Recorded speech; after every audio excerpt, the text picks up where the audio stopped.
Bonjour et bienvenue sur le podcast Perle ou Navet. Au moment où j'enregistre, nous sommes le mardi 1er septembre 2020. C'est la rentrée scolaire masquée pour tous les profs et les élèves de France. Jamais je n'aurais cru que cet épisode 3 du podcast serait aussi distancé du deuxième. Je ne suis pas allée au cinéma pendant 5 mois et demi, ce qui n'est certainement pas arrivé depuis plus de 15 ans. Dans cet épisode de reprise alors, je me contenterai donc de n'évoquer qu'un seul film, Tenet, le dernier né de Christopher Nolan. Alors que le monde entier est bouleversé par une année 2020 imprévisible, sans commune mesure avec aucune autre, Nolan lui a décidé de rester fidèle à lui-même et nous livre un film au scénario des plus mystérieux. Je ne peux rien faire de mieux que de vous lire le pitch. Muni d'un seul mot, Tenet est décidé à se battre pour sauver le monde. Notre protagoniste sillonne l'univers crépusculaire de l'espionnage international. Sa mission le projettera dans une dimension qui dépasse le temps. Pourtant, il ne s'agit pas d'un voyage dans le temps, mais d'un renversement temporel. C'est tout. Malgré son apparent flou, ce pitch contient tout de même quelques indices, à savoir l'absence totale de nom pour notre personnage principal joué par John David Washington. Et c'est bien un des problèmes du film, l'absence totale de background, que ce soit des personnages, mais aussi du contexte mondial, d'une indication temporelle, d'un enjeu. Finalement, à part celui de sauver le monde, encore, on n'a rien, on navigue à vue. J'espère que vous n'aurez pas un début de migraine en rentrant dans la salle, vous risquerez de sortir avec l'encéphalite de votre vie. On a certainement déjà dû vous le dire, le scénario ne sera pas simple à suivre, ni à comprendre. N'hésitez pas à me dire si cette nouvelle vous aura découragé direct ou pas, et si vous vous êtes dit « Oh non, j'ai pas envie d'aller voir le dernier Christopher Nolan, paraît que ça prend la tête », ou si alors au contraire vous vous êtes dit « Tiens, ça va être compliqué, génial ». Bon, que se passe-t-il dans Tenet ? Nolan nous plonge directement dans l'atmosphère glaciale des films d'espionnage avec un attentat en guise de scène d'ouverture. On va pas rigoler, ça vous annonce la couleur, tout le monde a l'air grave et déterminé, notre protagoniste s'en tire sans trop d'égratignure et après quelques blabla autour d'un verre ou d'un plat avec quelques autres protagonistes, s'en suivra des scènes de bons films d'espionnage à la recherche d'une œuvre d'art. Pourquoi ? Je ne sais pas, j'ai pas compris. Mon Dieu, faut-il que je revoie ce film ? Nolan a-t-il encore une fois réussi à m'embrumer le cerveau ? Mon Dieu, qu'il est doué ce réalisateur, quelle maestria, quel virtuose du scénario, quel incroyable conteur d'histoire. Non, rien de tout ça en fait. C'est pas compliqué, c'est juste très mal expliqué. Mais cela, Nolan s'en fout. Il a l'habitude du spectateur qui se dira « C'est du Nolan, c'est normal que j'ai pas tout compris. Je ne suis qu'un homme moyen après tout.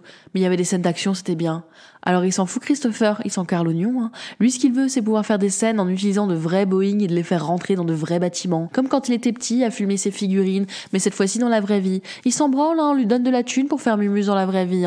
250 millions pour vous raconter une histoire fumeuse à la James Bond / Mission Impossible, avec une théorie de physique fumeuse au milieu, qui vous fera dire « Waouh, c'est du Nolan ». J'ai personnellement la sombre impression que Nolan n'en a cure du spectateur. Ce qu'il recherche, c'est une prouesse technique, comme filmer Dunkerque à la pellicule avec des vrais bateaux de guerre dans l'eau. Bon, si au moins la prouesse technique pouvait donner lieu à un bon film.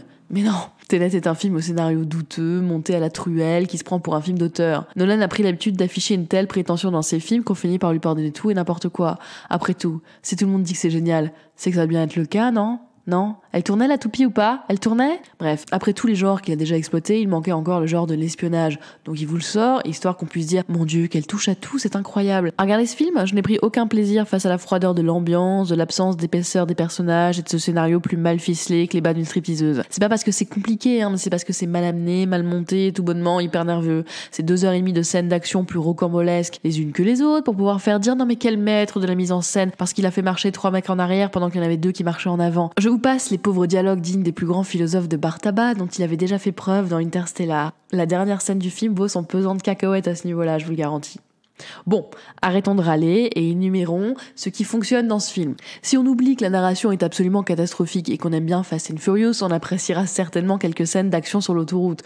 Ok, on aime bien Robert Pattinson aussi, qui s'en sort pas mal et vole la vedette à John David Washington, qui s'en sort comme il peut face à un rôle sans profondeur du mec qui n'en sait finalement jamais plus que le spectateur. Kenneth Branagh n'est qu'une caricature, et franchement les autres, on les a déjà oubliés, hein, n'est-ce pas ? Clémence Poésy et son unique scène dans un laboratoire. À noter aussi, en filigrane bien sûr, une petite amourette hyper mal développée et incompréhensible. On n'y croit pas une demi-seconde et pourtant c'est censé motiver les actions de notre héros. Hein. Heureusement qu'on sait garder l'esprit ouvert et surtout fermer les yeux sur quelques incohérences. Vous l'aurez compris, niveau acting, on est très loin des rôles à Oscar, c'était certainement pas le but, et pitié, j'espère qu'on est aussi très loin du prix du scénario. J'entends déjà les fans de Nolan remplir un cajot de tomates pour me les lancer, me disant que si je n'aime pas, c'est simplement parce que je n'ai pas compris. Ce seront certainement les mêmes qui me jetaient déjà des tomates quand j'osais dire que j'en avais ras la casquette des franchises Marvel. Si vous cherchez des voitures qui se font défoncer, regarder des Boeing qui, au lieu de voler, rentrent dans des bâtiments et autres spécialités du film d'espionnage, vous pourrez en sortir heureux. Je me suis demandé à quel moment on allait voir John David Washington boire un vodka martini au bar. Heureusement, c'est pas arrivé. Si vous êtes adepte du casse-tête chinois, je vous invite à essayer de comprendre l'énigme, qu'est-ce au scénario, vous me direz. Vous me direz aussi combien de fois vous l'avez vu pour arriver à cette conclusion et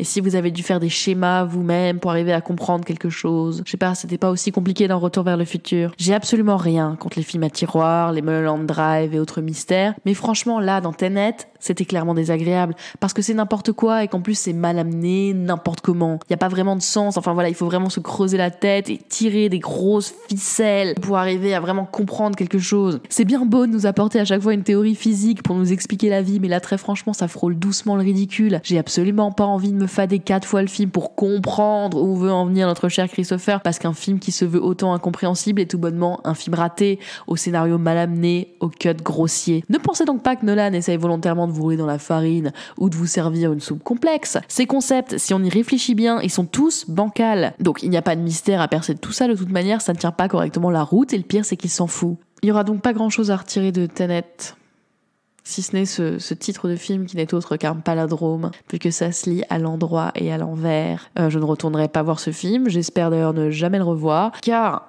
et heureusement que ce n'était pas le cas pour tous ces films, je me suis profondément ennuyée au cinéma, et pour une reprise après plus de 5 mois, c'était pas franchement agréable. Je précise à toute fin utile que j'ai vu le film en avant-première lorsqu'il n'était pas encore obligatoire de porter un masque pendant la séance. Alors peut-être qu'une intoxication à son propre dioxyde de carbone est nécessaire pour comprendre le film, je ne sais pas, vous me direz. Je vous encourage à retourner en salle, mais peut-être faut-il choisir un autre film, je ne sais pas, au hasard, effacer l'historique de Carverne et des Lépines. Ça sera peut-être un peu plus intéressant, on pourra peut-être en reparler ici sur ce podcast, on verra bien. Sur ce, vous connaissez mon avis, vous pouvez me retrouver @perlounavet sur Twitter et Facebook. Je participe aussi au podcast Capteur d'écran que vous pouvez retrouver sur toutes les plateformes. Vous pouvez aussi bien sûr écouter les anciens épisodes de ce podcast ici même ou sur toutes les autres plateformes de streaming audio. À très bientôt.